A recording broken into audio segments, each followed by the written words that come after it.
It's my pleasure to introduce Jill Burstein, who told me that she got a PhD from City University in New York, and she is a researcher at the Educational Testing Service, and she's going to talk on the commercial development of writing evaluation capabilities. And, that's it. Okay. Welcome. Okay.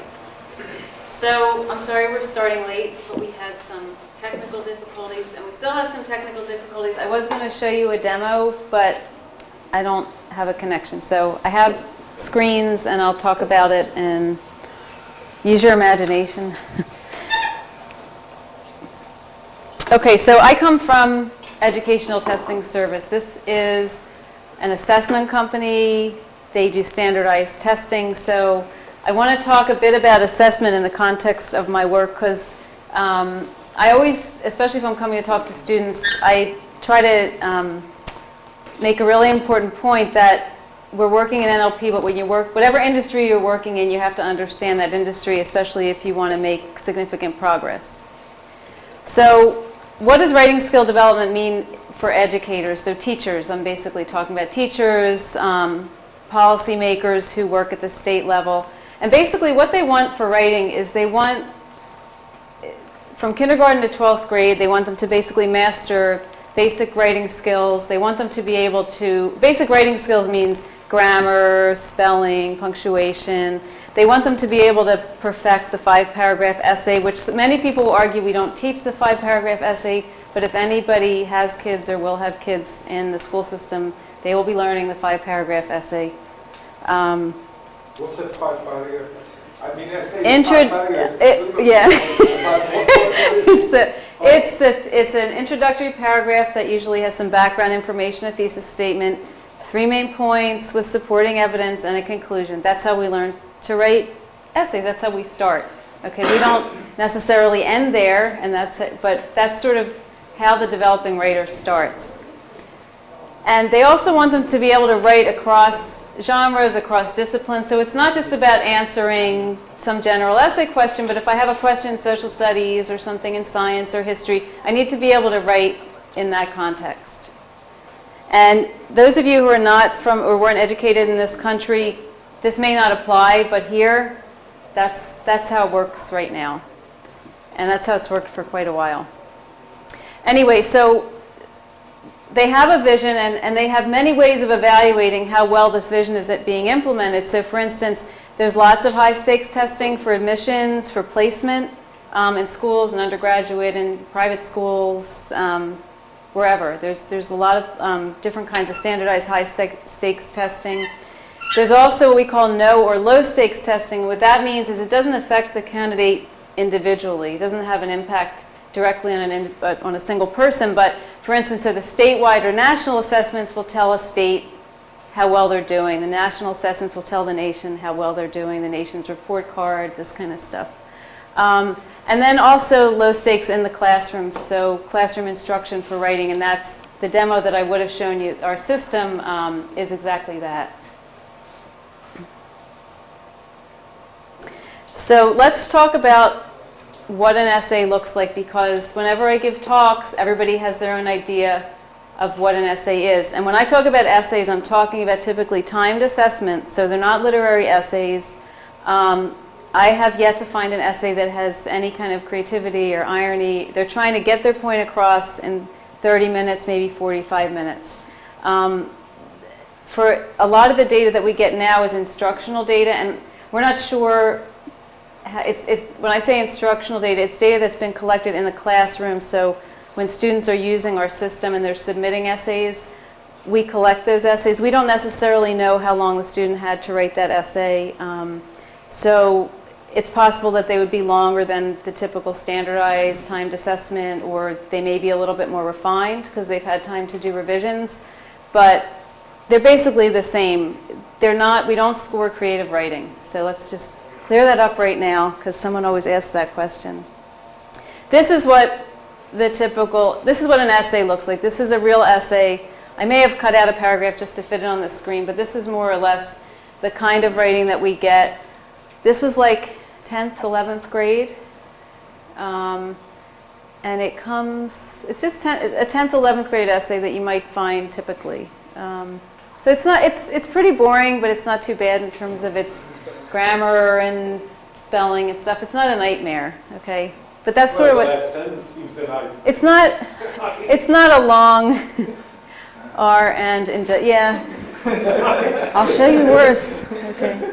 Then there's these. This is an essay. I went, when I did this invited talk at NACL, I went looking for entertainment. And so this was an essay I found. We don't get a lot of these, but they do come up. What was the topic? The topic, I don't even know what they were answering. I was just looking through. No, I don't think there was a topic.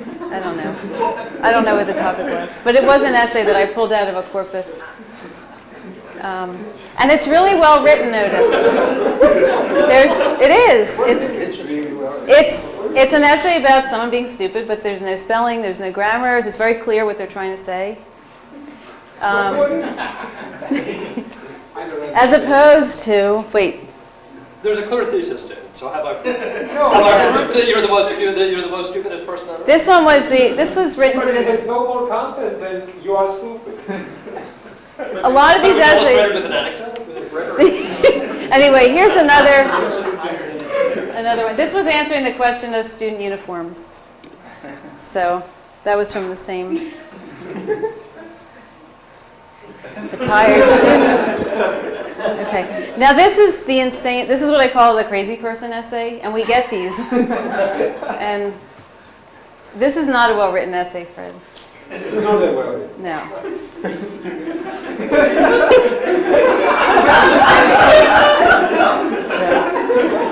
And it's not nice, but anyway, it makes everyone laugh. So. I don't know if we're serious here, but the essay you showed just before about Clinton. Oh, this one? Yeah. Yes. That's somebody wrote that. I know, but is he trying to put you down, put the teacher down, or is he? Is this his best effort? I don't think it's his. I think he either is insane or he's goofing around. I don't know. He's goofing around. Yeah. I think it's insane. I think this person has a problem. So I don't know. Then I got this essay, right? And it was half English. Really, okay, the first paragraph is really poorly written. And then I kind of speak Spanish and I can read okay, and I could not read this, so I sent it to my friend who lives in Mexico, and I said, is this person writing poorly in Spanish, or are they playing around with me? And her description of what she said it was about was, it's a rhyme about a drug runner, and the guy's basically saying he's the king of crystal meth wanted by the DEA and the Fed. So I think he can't write in English, and he just decides, forget it, whatever. It's just some rap, basically, that he heard somewhere, and he is repeating it. It happens to be from the north of Mexico, which is where she lives, so I hit gold when I asked her. Anyway, how do people score this stuff, you know? I mean, that's always the question. So what has happened historically, and what's still happening when there's no computer scoring intervention, is you have two human readers. They're not always women, but anyway, they are on this slide. So two human readers, if they agree exactly or within a point of each other, then the essay, they take an average of the score, they sum the score, they use those two scores to create the final score for the student. If there's a discrepancy greater than a point, so if I give a 4 and you give a 6, then it goes to a third person. So most people have heard of E-Rater and what we do at ETS, the automated essay scoring, but there is history, there is work in essay scoring and automated editing before E-Rater, and I just want to talk about that a little bit. So Ellis Page, he did work in the 1960s using transformation. He was an English teacher actually, and he did some work using transformation of essay length, and his papers are not really clear about what he does, but he did have a system, and he did do a lot of work that was published in the 60s and then the 70s again. Writer's Workbench was a tool that came out of research at Murray Hill at Bell Labs. And it was work done in the late 70s, early 80s. And it was an editing tool for students, and it did diction, style, and spelling, but it was Unix-based. And I think it did also do some discourse structure stuff, so it did topic sentence identification. I don't know how sophisticated the underneath part was, but it did do that. And I think teachers worked with it for a while, but it died out, I'm assuming because it was Unix-based and not everybody had a Unix system. And then Tom Landauer, who has knowledge analysis technologies, has Intelligent Essay Assessor, which is another essay scoring engine. And they do stuff completely differently than we do. They use latent semantic analysis for their, or I think they might call latent semantic indexing. So what basically happened is you had this body of work, you had people kind of playing around with these ideas, but there was no infrastructure, there was no PCs, there was no web, there was no way to sort of move it around and get people to use it. And now, I mean, I looked again the other day to see if NCES had any new statistics, but their last report is the 2002 one that I cite here. But basically you can see that, computer access and internet access, and because of that, there's been an increase in computer-based delivery for state assessments, and now we work with different states who are administering exams, and they have thousands and thousands of students, obviously. And the test publishers just have everything it's all digital textbooks at this point. So sort of like there was some work, but it was before its time. And now we have a lot of infrastructure and we can do something with it. So why would we want to is the question when everything seemed to be going along so well. Well, the first obvious thing is cost savings, because these assessments, these readers, and you need 2 to 3 readers, sometimes 4 in rare cases for essays in these organized scoring sessions. They make easily $25 to $30 an hour, and that was a few years ago. They do pretty well. And it became really expensive if you want to add what they call constructed responses on exams and take away the multiple choice. It becomes really expensive to score all this stuff. But if you have something like computer-based scoring, it gives you the opportunity to put those kinds of new questions on the tests. I think that's an interesting perspective. So most people, when reacting to this, I think of it as, well, we're going to have the essay question, and the question is, does a computer score it, or does a computer score it? And you're saying that if the computer doesn't score it, there might not be an essay question at all. Right. And maybe that's worse than the fact that you lose a little bit of precision in the There are many scoring. ways to look at that question, or answer that question. But yeah, that's one point of view. It's like, gee, if we could get rid of one of the humans, that's not a nice way to put it, but if we could replace one of the humans with a computer, so then your costs are reduced significantly, and maybe you can add another essay question or an essay question. But basically, the only high-stakes test at ETS that uses E-Rater or any automated scoring is GMAT. No other high-stakes test has agreed to use it. So I'll talk about, but they score a lot, thousands and thousands, and we scored over 1 million essays already with E-Rater. So you have this cost savings. You have a market now for practice assessments, because these, what they call authentic assessments, which are these writing assessments, they're becoming more prevalent on tests now, because that's what people want. They want to know about writing. They want short answer kinds of questions, which we're doing some work in also. And there's interest also for classroom instruction, because teachers, in most classrooms in this country, it's not unusual to find 25, 30 kids. I have a cousin who's a principal in elementary school who's had up to 40 kids in her classes, and you can't grade that much writing. It's just not possible to give students that much writing. So you could have some students, doing writing on the side, maybe some of the better students or some of the students who need more help, while you're doing something with other students in the classroom. So there was an interest in, using this for classroom instruction. So in terms of how do we think about this problem, because we're in this assessment industry, we want to do some NLP. They've asked me now to do automated essay scoring. What are some of their concerns that I need to think about as I'm developing this stuff? So first of all, can automated scoring introduce these high stakes assessments? And is it doing well enough, that I can do something with it? And in fact, is it really saving me that much money? Is it really worth it? So these are all kind of trade-offs that we have to look at. when we're developing the system. We have to make sure that all their concerns and all their interests sort of pan out in the end. Okay, so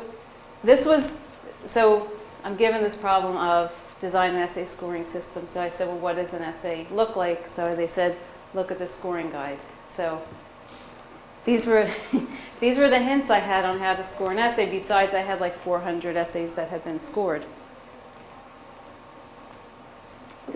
So what do you do with well-organized, with strong transitions, or develops arguments with specific, well-elaborated support, varied sentence structures? Like, what does that mean to the person who's scoring the test? Like, what is correlated with this stuff, you know? So, hi, David. He's sticking in the back. So what we did was we said, okay, we read through some essays and we said, what looks reasonable? What are we finding in the high-scoring essays, the mid-scoring essays, the low-scoring essays that we can capture with the kinds of NLP tools that we had 8 or 10 years ago when we first started working on this stuff? So for grammar errors and sentence structures, you know, we could look at part of speech. We had part of speech taggers and syntactic parsers, vocabulary usage. We had, you know, vector space analysis algorithms to work with, and part of speech taggers also. Sentence and word level mechanics, spelling tools, again, part of speech taggers. And organization development, we had some kinds of discourse analyzers or ways of getting at discourse. And so the first implementation of E-Rater lasted a really long time. It lasted from 1999, so I guess this month is the 6-year anniversary of E-Rater, scoring GMAT. And we just replaced it with a new system that I'll talk about a little later that we were able to develop over time. And so I'll just describe a little bit this system. So we started out, basically, we had Eric Brill's parser, which we enhanced a bit. So we had part of speech, I guess, part of speech tagger. Eric Brill's tagger and parser. Yeah, Abney's parser. And Eric, I've forgotten already whose was what, but we used, Abney's parser and Brill's tagger, his chunker actually was Abney's chunker. And we enhanced these things a bit, but it was all kind of free and available, and we could play with it and use it for our purposes. We implemented some TF-IDF stuff, and in terms of lexical complexity, we looked at word length, number of unique words, those kinds of features. And what we were given originally was just a couple of sets of essays, 2 different test questions, or what we call prompts. They were scored, and we split them up and we trained on one set to see what features were relevant, and then we cross-validated on another set using, and we built the models using originally stepwise linear regression, where we took a set of about 50 features related to, you know, that came out of these tools that we were able to produce. And the stepwise linear regression, what it does is it picks the most relevant features and it weights them for you, and you use those features for your model for that particular essay question. And that's how the first system worked, and it worked pretty well. How we measure performance, or how we were asked to measure performance using the system, is the same way that they use to measure human performance, which is how often do humans agree exactly and how often do they agree within a point of each other. And so it was basically, our E-Rater human agreement was basically comparable to agreement between 2 humans, which is 59% right on target and then about 98% within a point.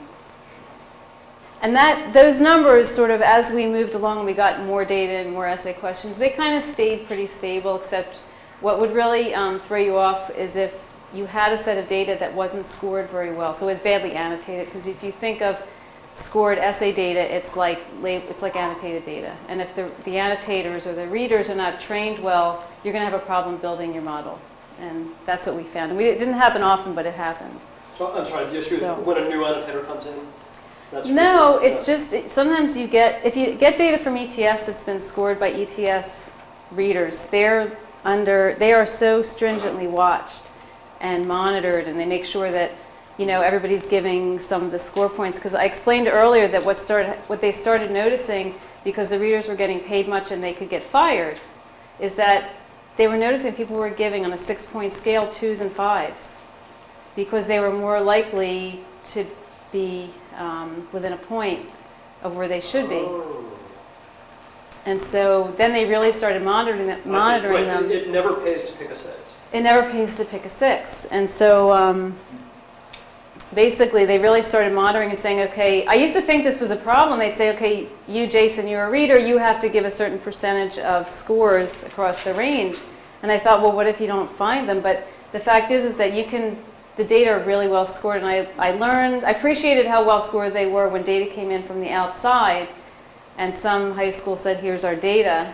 And there was just no rhyme. The teachers at the high school were doing this work? Yeah, or I'm just using a loose example. Just some client that said, here's a bunch of our data. We've scored it on the 6-point scale using a holistic rubric, but there was no rhyme or reason to how it had been scored. There was no relationship between a 5 and a 3 or a 6. They looked alike if you actually went in and read them. Because when your models don't work, you go in and read the essays, what's going on here, So, so anyway, when E-Rater was done and baked and cooked, and we had, run it on, I guess, 20 or 30 different sets of essay questions, essay responses to that many questions, and we got approval from ETS and their statisticians and measurement people saying this looks equivalent to what people are doing. Let's do it. They were able to replace one of the people with E-Rater, with the computer. And E-Rater's monitored in the same way that people are. So I was explaining at lunch, there's like a data sheet that lists all the raters and how many, and there's rater E, rater comma E, and that's E-Rater, and what's going on with that. So I want to move through this a little bit. So, so you participated, Jason participated actually we had like an E-Rater challenge several years ago where, I don't know who they sent email out to, but I guess the linguistics community, and they said, see if you can beat E-Rater. And you won the prize. Full E-Rater, I think is. Mm-hmm. We had to write the essay. You had to write an essay. You had to guess what score you thought it was going to get by the way you wrote it. And I think you won the $250 prize. I think I did, but I never sent in my social security. So what happened was we put a demo out of E-Rater. It was one of the first demos, and we were just letting people try it. It was before we really had any real competitors, and there was really any big business.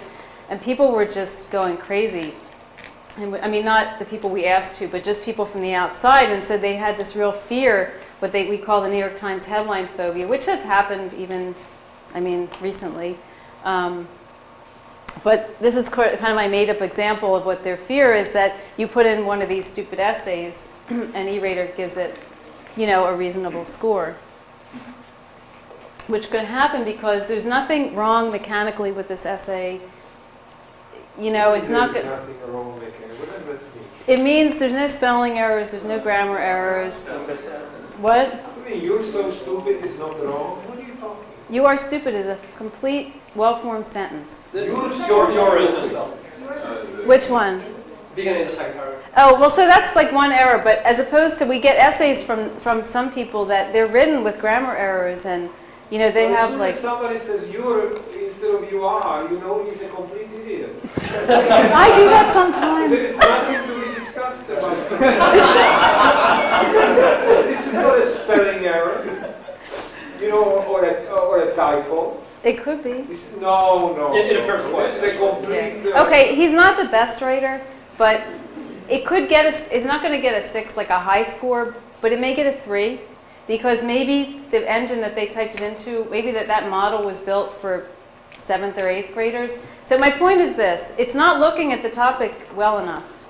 So you could write a really well-formed essay. This is, okay, let's not use this. Maybe this is a bad example of well-formed, but you can write a really well-formed essay on the wrong topic. You can write a beautiful essay about, your summer vacation, and but that's not what the topic is about. The topic is about something else, but you've fit every criteria that E-Rater is looking for. Does that work for you? Okay, so, and it could still give a good score. So we had an example recently where somebody said, it was an English teacher, he wrote an essay and he submitted it to Criterion, which is our system, and what he did was he replaced every relevant content word or the noun content word with the word chimpanzee. So but he got a high score because other than the fact that that word was wrong, everything else was this really nicely written 5-paragraph essay. So we had to find a way to deal with that. So it's not likely that you're going to be able to deal with it within the confines of E-Rater the way it's built, because it's looking like readers at everything. It's looking at the grammar, the mechanics, the discourse, and it's not giving you a score for each thing. It's giving you an overall score for your general quality of writing. Yeah. So the error messages that you have on the screen at the moment suggest that you could use another strategy, which is E-Rater could sometimes punt it to a human rather than assign it a score. But not in the classroom. No. So what happens when you have another person? So in GMAT, you have a person scoring, you have the computer scoring. The computer gives this essay a 5. The human says, this is a 0. This is off topic. Then it goes to somebody else. E-Rater missed that because they don't use any of our off-topic flagging devices for GMAT, but they have a person there, so they shouldn't need to, although it's happened when it's escaped the person because they're falling asleep or something. But it happens. I mean, or it's similar enough, but it's not really on topic, So what we did was we have these filters that Martin Chodorow built, and what it's statistical evaluation of word usage to get at the anomalous essays. And currently they require, you basically use the same set of essays that you used for training. And he uses, I'm not going to go into the method, it's written up because it'll take too long. But basically, he's pretty much able to, by comparing your new essay to other essays that have come in on that topic, and or the prompt, the essay question, he's able to say whether you wrote on the topic or not. And if not, E-Rater doesn't look at it and it goes to you? Well, they make different decisions about whether they want to not score it, and it's business decision basically, whether they want to put out both messages, like the score and the thing saying, basically if you get a score in this, it's like saying it's not that confident about the score. Sometimes they decide, they make different decisions at different points in time. They decide maybe it's not such a good thing to put out the score if the thing is being flagged. So if the essay is being flagged. So, and you make adjustments based on what you find that the teachers or the users are finding most usable, So what happened was we had E-Rater running, and what we found is that teachers said, well, you know what? My 10th grader doesn't know what, when he or she gets a 3 on an essay, and then what happened first is they get a score, and they would just get the section of the scoring guide back explaining what the 3 meant. And that meant nothing to, middle school, elementary school, middle school. Even, a lot of community colleges started using it. They were some of the first users. And they said, this doesn't mean anything. So what we ended up doing was getting together a bunch of focus groups with teachers and policymakers and all kinds of content and assessment experts and saying, well, what is it that you want? What is it that will be helpful? And this is in terms of not a GMAT kind of thing where you just really want a score, but in terms of usage in the classroom,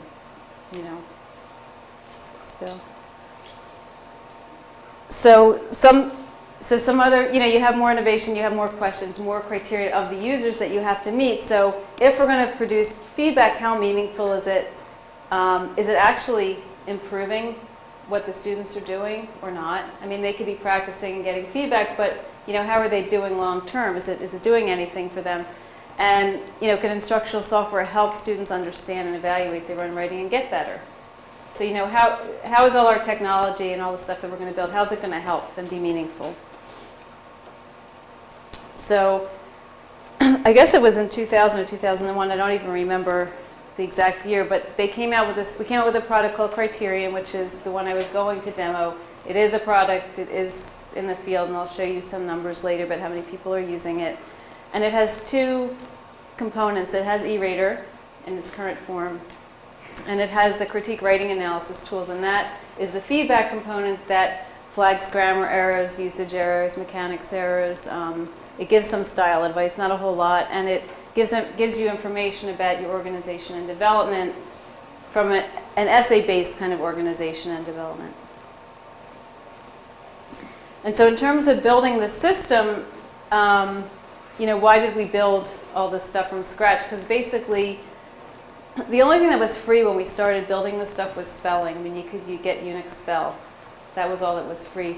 The other stuff, other people were doing it. I mean, Microsoft has done a lot of work in, grammar error finding and style advice, but they weren't giving us their software or licensing it to us. So, and then there was nothing in terms of organization development that was usable, that was understandable to students. So that we definitely were going to have to build ourselves.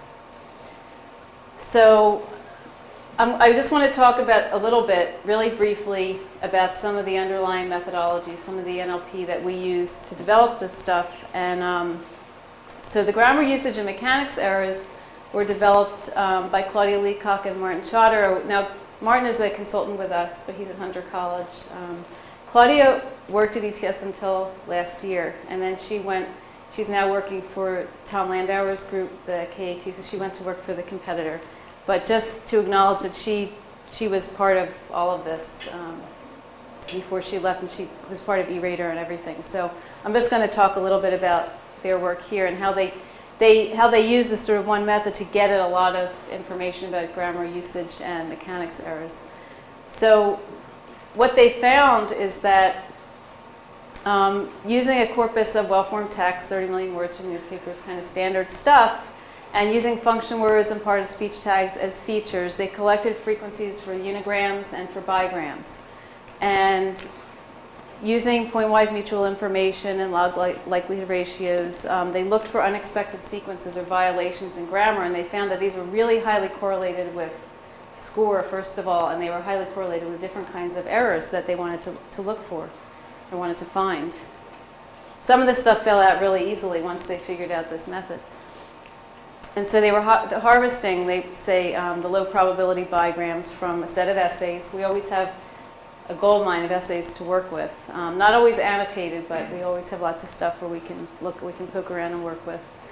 And so here are some examples of the low probability bigrams, like these pencil every teenagers. And there are the bigrams, the syntactic bigrams that they were related to. So you didn't have to do it on a word basis. You could do it more broadly using these part of speech tag bigrams. And then, of course, they would always point out, or Claudia would point out, that This pencil is a lexical bigram, right? no, it's the product of the determiner noun. So the plural determiner. Yeah, so just using a tag. But how do you, every is 80 is what? It stands for, it's in there, a set of tags. I don't know exactly what it stands for, but it's article, but it's some kind of But special. exactly, so some teenagers would be all right? Some teenagers would be all right, but And it would still be 80. And I don't know that. No, it would be a different tag. Some might be a different tag than every. I'm not exactly sure what all the tags are. I'm learning because I'm starting to take over some of this, but I don't know. You would know maybe better what the tags are. Anyway, what Claudia always pointed out is that you could work to a certain extent with these bigrams, but also you needed to write some filters because these pencil is yellow is bad, but these pencil erasers are dirty is fine. So you had to be careful about these kinds of instances.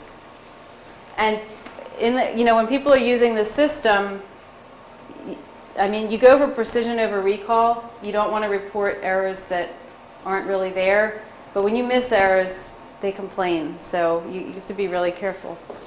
Do you have annotated data to test these yet? Sometimes. So you have a corpus of ungrammatical sentences written by real writers? Yeah. Well, it's not, I don't know how well organized it is, but we have lots. We do have here and there, we have lots of essay data, and so we extract stuff as we need it. But I know they had, I don't know exactly what they worked with, but I know they had lots of data to work from with lots of ungrammatical sentences, which are not that hard to come by. Which have been tagged by humans or something, right? No, not necessarily. Right, well, I mean, you would, to be fully annotated, wouldn't just be ungrammatical sentences, but you'd want these particular errors. Well, what I think what they tended to do is they couldn't really ever measure recall because they didn't have tag data. Because to go through the data and find enough sentences with subject-verb agreement errors would be going through a lot of data. So what they would do is they would run their system on lots and lots of data, and then they would see what their precision was, like what the system picked that then Validate only the results. yeah. Right, track style recall. So anyway, so let me just go through quickly. I'm listing all the kinds of what they categorize as grammar errors here, but in the pink is what their method was able to capture, these different kinds of errors under grammar. And then the way grammar usage and mechanics, the way it was divided was done by the content experts at ETS. So some of what we might consider grammar errors, they would consider usage errors.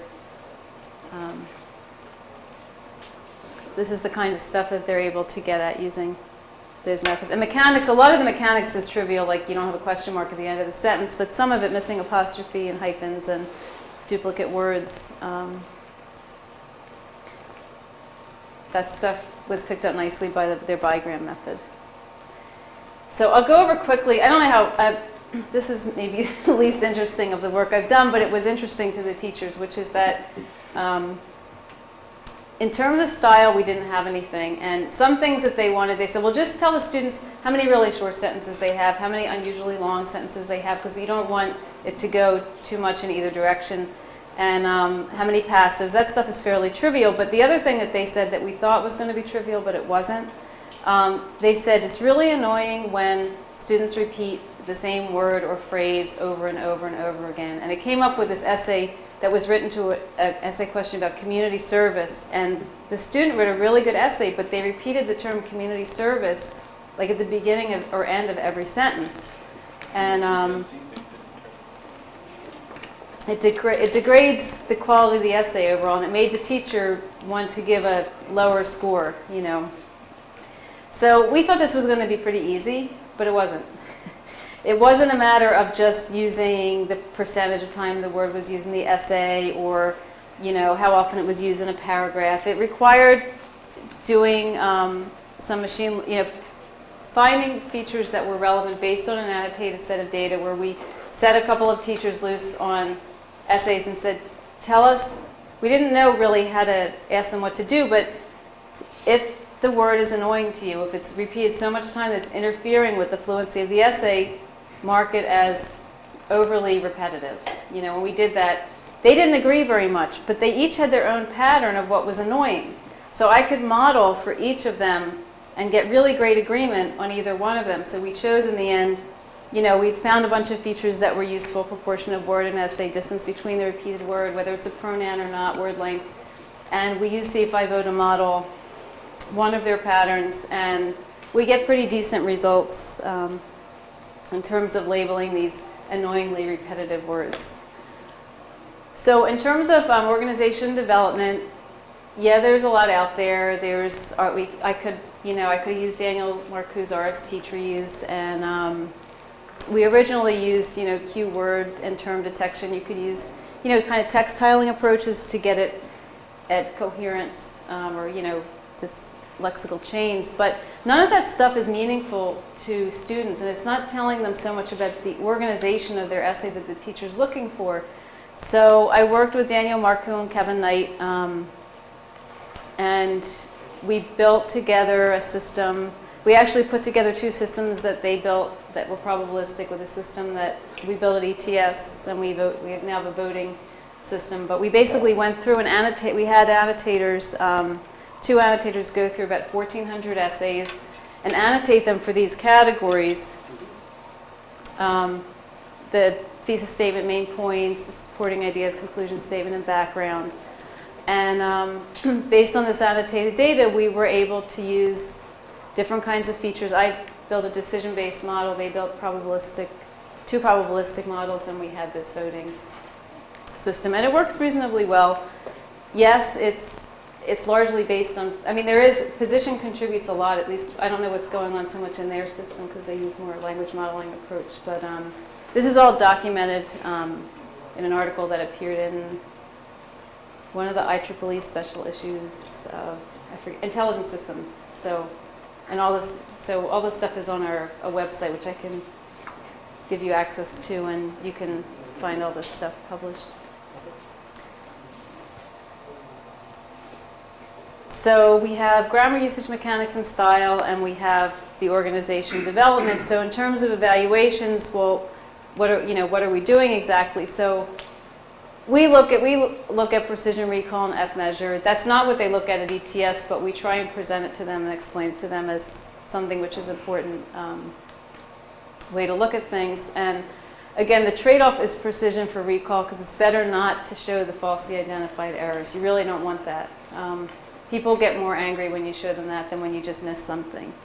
But lately they're starting to get angry about the stuff that we miss. So anyway, that's the way it is. So for grammar, usage, and mechanics, the bigram methods, what Claudia and Martin did was they set a level of precision. I think it was 90%. It had to be 0.90. And if it wasn't working, if it was working below that for a particular error, then they wouldn't use it. Otherwise, it was fine. And for us, with the style and organization development, we had human annotated data. So we just developed baselines, and we used the typical precision recall and F measures to make sure it outperformed the baselines and was reasonably, within the range of human performance. Okay, so here are just some numbers to give you an idea of how well we're doing. So yes, the bigram stuff, they always set precision at 90. Big picture of the discourse capability, not breaking it down by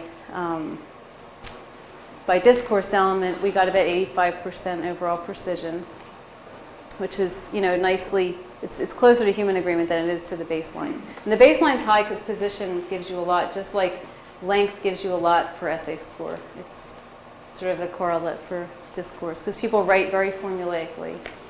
So I'm having trouble understanding the last numbers. It says human agreement is 55%, but the system precision. Yeah, because I had to model, when I modeled each human independently, I got really, really good precision. But we could not get them to agree. They just didn't agree. They agreed on a subset, like the really, really, really bad ones where people were just repeating like enormously that would probably be obvious to anybody. But then they had their own little personal bias. So for one person, it didn't take much for the person to seem to be repeating themselves, and for the other person, it took more. And that was their agreement. And yeah. So when you measure repetitive word use, you're just saying, take an essay and decide whether it has a repetitive word usage problem or not. Yeah. So it's not find me the location of a repeated use, which is not. No, what it does is when it thinks that you've overused a word, it highlights that word on the screen for you. It's not an error, so it's not so egregious. It's just saying, you might have used this word too much. Think about it. But the point is that the decision isn't even dependent for each one of those repetitions. This is the binary decision at the essay level. Yes. Right. Yeah. Yeah. And then what about, I don't understand how the discourse capability is evaluated. Is that also binary? That this essay is No, what happens is there are 5 background, thesis, main points, support, conclusion, and then we have other. We had 6 categories of discourse, and other was like titles and bullet points, things that we really didn't want to that we show the student, but they're not really part of a persuasive essay discourse structure.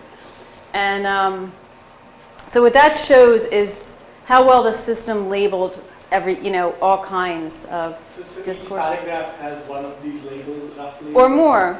It has more. It usually has 2 labels because usually they have background and thesis, and then there's main point and support, and yeah. I have no idea how you could, what features are indicative of good development of an argument. We're not rating if it's good or bad. We're just telling you if it's there or not. What is it? What is so if it exists. So in other words, it is a discourse element. So in other words, you can have an essay, and we'll label all that we find. So we say, here's your thesis statement, here's your 2 main points, your supporting ideas, but you don't have a conclusion. Where's your conclusion?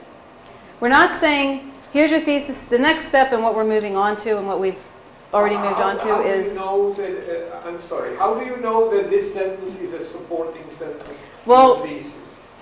Thesis maybe is a form of the sentence, so maybe you can tell that. A thesis, what feature would tell you that? A thesis statement is typically in the first paragraph. It typically contains a certain kind of words. Yes, I understand. It's not, yeah. So I have no problem with that. Okay. I have a problem with the support statement. Supporting ideas typically follow the main point. So I say, I've already said, I've already repeated the prompt, which is what they do a lot, and that's my background information. You know, some people think that school uniforms are bad. Yes. I think that school uniforms are good. There's my background and thesis. Well, Then of you- course, if you say the words, there is my background thesis. No, I'm saying it to you. I'm saying, I'm highlighting it to you. So I'm rating this essay, uniforms, you know, some people think uniforms are bad. I think they're good. So let's say the system goes and says background thesis, right? Right. Then the student's going to say something like, I think that they're good because of this reason. That's your main idea. Yes. Now following that is usually, you hope, something that says, that elaborates on the main idea of that paragraph. And you would have to have some agreement between the words of the thesis and this. I mean, what if the next sentence is, Mondays are always a happy day? This is the next phase. We're not judging the goodness or badness of the organizational element. What we're saying is that we're expecting to find in an essay that it has a thesis statement, 3 main points, 3 supporting ideas with each main point, so elaborating on the main point, and a I conclusion. understood that. Okay, so I'm But just how trying do to. we know that The that system, the thing is relevant? we don't. So It's- the stylistic point of the support statement Uh-huh. is stylistically, I don't know, usual, shall we say. Mm-hmm. But whether the content of it corresponds to the thesis, you don't even judge. Is this correct? Not in the current system. Yes. All it's doing right now is saying you have it or you don't. That's all it's saying. But it's not judging the quality of it. That's what we gave a talk on that at NACL 2, and it's in here, and I'm going to talk about it briefly, but we haven't been able to put it into the system yet. But you that know would, how to put it in the system. I think I Are you do. going to tell us? It's a whole big paper, but I can basically, I can go over it a little bit if we have time. Well, I have- let me yeah, we have a paper, and I can point you let me to it. ask you, Yeah. just to clarify the question. Okay. So I can give you 2 lines where the first one goes, there was a problem on the space station. Mm-hmm. The astronauts were running out of food. Okay. And another one, there was a problem on the space station. The astronauts were celebrating Christmas. And it would probably say that you had a thesis and you had a main point and they were the same. That's probably what would happen if they're No, in 2 saying different. In the second case, Yeah. it's not at all obvious that this is supporting the whatever. Because this It is system, this system is not looking at the coherence of the elements and how they relate to each other. And that's a very good point. It's a valid point, and I wish they would let me put it into the system. But so far, all I've been able to get is for them to put this into the system, you know, as it is. But is You the know. point here that you don't have to have it there because people, quote, are trying, and they usually succeed in that aspect of it if they succeed in the formal. Why don't we have that in there, the quality No, I'm stuff? saying, Or- is that the idea that in fact if they succeed Uh-huh. in having it formally like a support statement, then they probably have put the content in as well. It's and not- therefore we don't have to No, check for it. it's just implementation issues. We got funding to do the first part, which was to be able to identify, and now we got funding to look at actually the quality of the stuff. And where this has come in handy, okay, where this works is that now, and I'll talk about it in a minute, is E-Rater 2.0. So let me tell you how some of this has worked for us, besides the fact that it may not be complete, and it may not tell you like everything about your essay and everything you want to know, but we've sort of come a long way from just a score, okay? So let me just show you how this is, yeah, did you want to have a burning question? So how would you fail the support part? How would you not? You not get support, basically, if you, let's say you had one sentence, you had a first paragraph, and then you had 3 individual sentences, or 2 individual sentences that were all new paragraphs. Typically what happens is somebody writes a paragraph, it's their thesis and background. Then they write one sentence, and then they write another sentence, and then they're done. it may show that you have a main point because you've written one kind of topic sentence, but then it'll say, so you just have a main point, you really should elaborate on this. It can do that kind of fairly trivial direction when stuff is missing, but it's not going to tell you anything more than that at this point. However, let me tell you how helpful all this stuff has been for developing the next version of E-Rater. And I think all this stuff is also helpful for students when they're revising their essays, because if they see they haven't written enough, they become more productive. And they start to write more to get better scores. Apparently it becomes a game for some of the kids. So it's like, gee, I only got a 4. What do I have to do to get a 5? And they practice, practice, practice. But anyway. So they do eventually, right. You're helping them game the system. That's the problem with releasing the software. Yeah, whatever. Yeah, I mean, no, and not all of them. It's just some of the anecdotal feedback that people have given us that they say, the students really like this because they treat it like a video game and it makes them write more. It makes That's them... true. The question is whether they learn whether the stuff that they learn, whether it's easier to learn how to write better or easier to learn how to fool the system. Well, I'll talk about that a little because we did some validity studies. Yeah. So, but I don't have a lot of time, so let me get... Well, we started late. You should get to go late. I am going late. Well, she's way over time already, but because we started late, Now I'm she's got more time. So, anyway. We always ask a lot. So E-Rater now has 12 features. That's all we use. They're basically, they are relevant now to what is being given back as feedback and criterion. So before, the E-Rater score and the feedback they were getting in that system, it was a disconnect and it was a problem. Now that we have grammar errors and the style advice and the organization development, we're actually able to include all of that stuff. And we include it in every model. We force it in the same features with multiple regression. And what we collect is all the information about the error types, all the information about the style that we get, all the information, and it's not directly like counts of, we do some transformations, but it tells us how much elaboration they've done in their essay. It tells us how many pieces of the essay they have compared to how many we expect them to have, And then we also look at vocabulary, not much differently than we did before, a little bit. And we get a little bit better agreement, and we have the standardized set, and another thing that we could do is we could adjust, not the parameter estimates, the weights that come out of the regression, but we can adjust how strong you want any particular feature to be. And organization development, this comes out to be the most correlated, or one of the most correlated features with human score. So when they're reading the essay, they're looking for, if they have a thesis statement, it's easier to follow an essay that is lined up really nicely with all the bits than one that is scattered all over the place or one giant paragraph where they don't, So we find that it's been really useful, and it's also helped to pick up the exact agreement. There's not a whole lot of room for the exact plus adjacent, but we went up a few % with exact agreement, which doesn't sound like a lot, but it's really a lot. It was really hard. It took years and years and years to... This high correlation is not with the manually annotated existence of these, but in fact with the automatically detected existence of main argument. Yes. In other words, if the system thinks it's missing a supporting statement, yes, regardless of whether it is or isn't, you're right. The human assessor thinks it's a bad essay. This would be much better than saying. I guess what is happening here is that whatever the system is producing, because we're getting it at this point all out of criterion, whatever the system is producing is correlating well with the human reader score. So, and we're getting nice results from it. And all of this stuff has enabled us, and we're going to add this, it's going to come in March, for what we call the E-Rater trait-based scoring, or levels.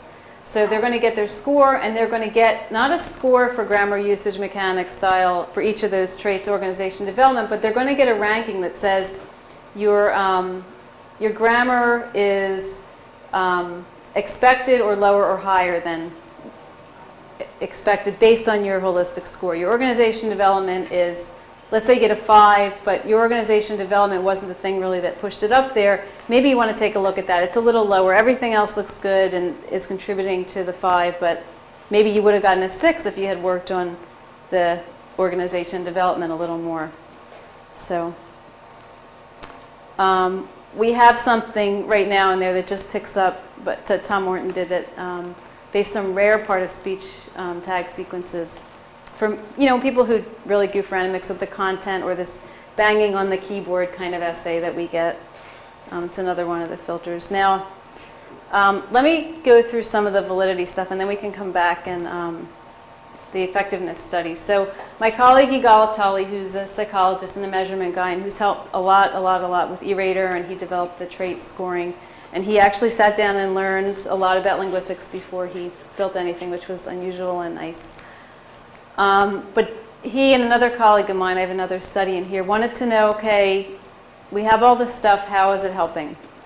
And so what Yigal did, and I explained to someone earlier, is that we save in Criterion the first and the last submission that the student has. So that's what he had to work with. He has the first and the last submission. He knows how many submissions they've submitted, but we don't save all of them for prehistoric disk space reasons. And so what he found is that he only worked with students who had written more than once, had actually done a revision. And he had like 8,000 essays that he worked with. And he found that, 25% error reduction across the 30 plus error types that we have. So they were making fewer errors and they were writing more. So you can't argue with that. Okay, they're lowering the number of errors that they, well, you can, but there are fewer errors and they're writing more. There's more, they're writing more in these categories. Another colleague of mine around the same time, and now they work together, he's at Florida International University. He did a study totally independently, and he used data from 10th graders in Florida. It was a controlled study. Some were using Criterion, some weren't. He was looking at two things. He wanted to know if traditional instruction versus the ability to use Criterion would A, improve their FCAT score, which is a standardized test that Florida gives. And he wanted to know also, in general, is it just helping their writing? And without going into the details of the study, the bad news, as he reports, was that he didn't find any differences in their FCAT scores. They worked the whole year.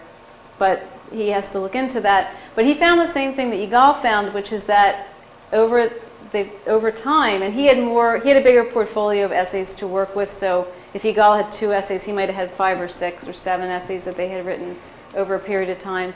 He found that there was a reduction in their errors and that their productivity was increased. So 2 different studies, and they're getting similar results. Sorry, what was the control group? The control... What was there a control group that had to do as much writing as the students who used these but didn't get any feedback from? The control group was just the regular classroom, and they were supposed to be doing the same number of assignments, but the ones who had access to Criterion, in theory, were doing more writing, and they were getting feedback. Right, the question is, was it just the more writing or was the feedback helpful? The feedback might cause them to do more writing, so it's more I'm not exactly sure. That is not, I don't remember exactly that detail. So, I didn't participate very much in this study. I got the results, but yeah. So here's just some quick information about how many people, how much E-Rater is scoring, sort of what the increase in users has been over time, and where it's being used.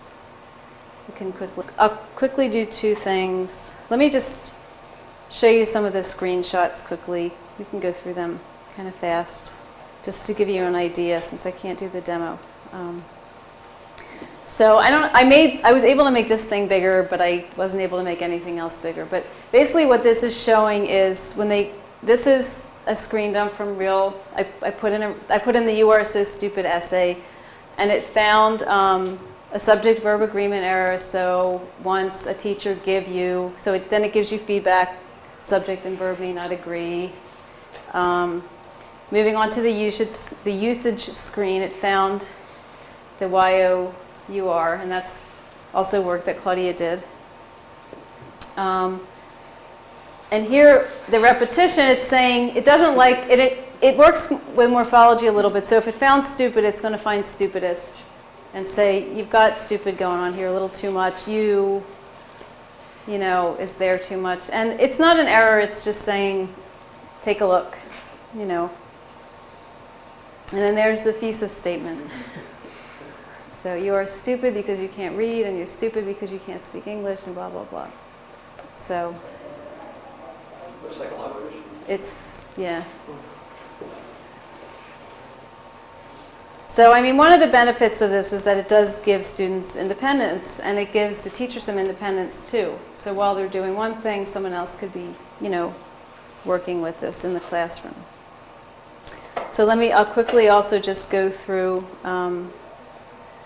so what we're doing besides essay evaluation. So another one of Claudia's big projects, which has now been passed on to Tom Morton, is C-Rater, which is short answer, concept-based essay evaluation.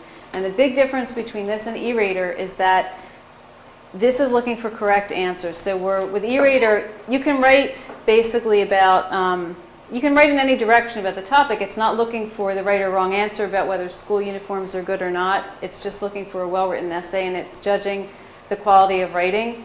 The short answer scoring, this is usually has to do with a particular subject. So it's a science test or something, and they're looking for particular kinds of answers, like correct answers or not correct answers. And they have a lot of trouble getting data that's really well scored because, and there's a lot of there are issues with paraphrase here. Because students, it's unbelievable how many ways they can answer something that you think would be really concrete. That's what Claudia has talked to me about over time. So just a big picture of some other things going on at ETS.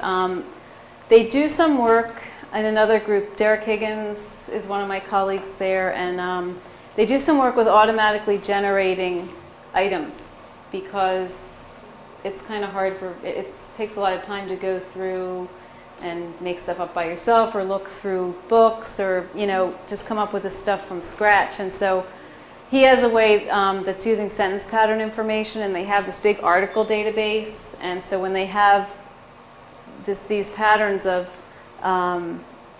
sentences, you know what it should look like when it becomes an item, they can do these regular expression searches through the article database, and they come up with automatically generated items. And I think they're actually starting to use it soon to see how well it works in the test development part of ETS.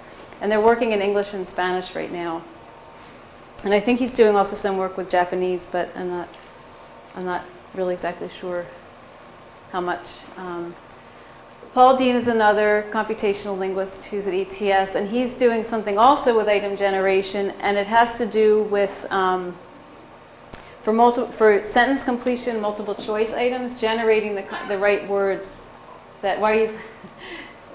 generating candidate vocabulary using word meaning approaches, and also generating the keys and the distractors that would go along with the items. And apparently this is something that'll be really useful for the test developers. And then, so some current research problems.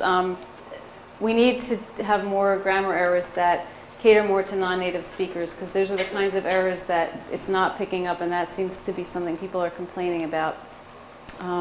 The coherence work in organization development, we've done a significant amount, but we need to do some more and see if they're willing to include it in the application. And then we're doing some enhancements of off-topic essay detection, because what they've now introduced into Criterion, or they've had it for a while, is that instructors can write their own topics. And we don't have any scored data to use our current methods to find out if the essay is written to the topic or not, and that's something that they want to include. So that's something that I'm looking into with Derek Higgins. And we're also doing, there's sort of a push for NLP-based innovative English language learning applications. So that's another direction that we're going. And there's lots of publications, and Tom Morton has a freeware parser that's apparently pretty good, that's available in SourceForge, just so you know. And that's it. And I think I'm not too far off of my time, given how late we started. So thank you very much.